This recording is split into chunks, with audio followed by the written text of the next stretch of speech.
on your exams? Everything is done? Almost done. Yeah, a couple tomorrow. One for tomorrow. Okay. Fine. All right.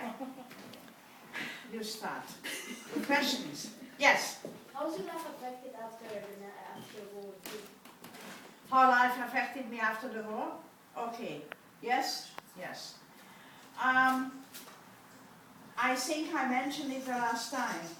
And by the way, before I start, there is still your flowers, which I got last time on the floor. Which oh, this one right here. Yes, yes, yes. It's still Thank alive. you. Oh my God, yes. Okay. I think I mentioned it last time when I was at the school that when we came back, and of course everybody lost so much weight, they had racks on and not clothes on, and the adults had wooden shoes. I think I had galops, you know, these rubber things, and we looked awful, okay, for a year or more. And the people on the street, they welcomed us, especially in the town when we went after a few days. First we arrived to Budapest in a train, and I told you that, and not in a cattle car. When we went back to our city, where we left from, and of course we went to the apartment where we stayed, which was emptied out. There was not a chair, not a dish, not nothing, absolutely. It was totally emptied, robbed. The people in the city helped themselves. There was nobody there. It was easy to help themselves, right?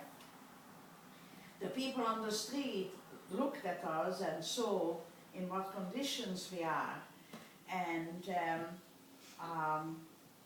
they said, "Oh, you came back. We hope we may never see you again." That was a welcome. Do you have a chair? Yes, I do. I'm trying to Yeah. grow taller. You sure? Yes. You okay? Oh, yes. And if somebody wants to have cold drinks, there is everything there, by the way. Okay. So that was the welcome, and we were very upset about that.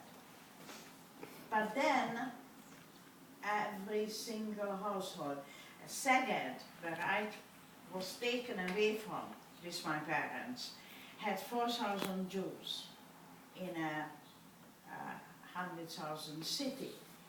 And actually that city, that was at that time the second largest after the capital city, Budapest. And less than 2,000 came back, which was a beautiful number, because from the smaller villages, smaller towns surrounding Szeged, behind the Danube and behind the Tisza, the two the rivers, all the families disappeared. Why? Because those families were very religious. Those families had many, many, many children, which is now and that time customary. And you can't do nothing about it. Not to have children, if it comes, it does. That's the very religious. Okay? Whether we do agree with that, that's something else. The more modern Judaism, and I think the more modern religion altogether, is careful not to bring too many children to this world, because it's financially not asked for, really. It's a very difficult situation. But at that time, in the small village, towns and villages, the very religious people had at least 6, 7, 12 children. Well, they were useless. They couldn't work. So they were taken right away into the ghetto, from the ghetto, into the cattle car, and into that cattle car, which were taken to Birkenau.